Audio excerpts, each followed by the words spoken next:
బంట్లు కొనడానికి ఆలు దూరంగా ఉన్న షాపు నుంచి ఒకటి తేనె తాగుతూ అక్కడుండిపోయింది. రెండు ఎలుగులు తిరిగొచ్చాయి.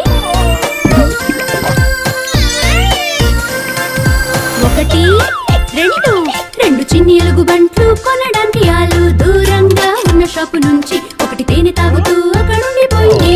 ఒక ఎలుగు మాత్రం తిరిగొచ్చింది.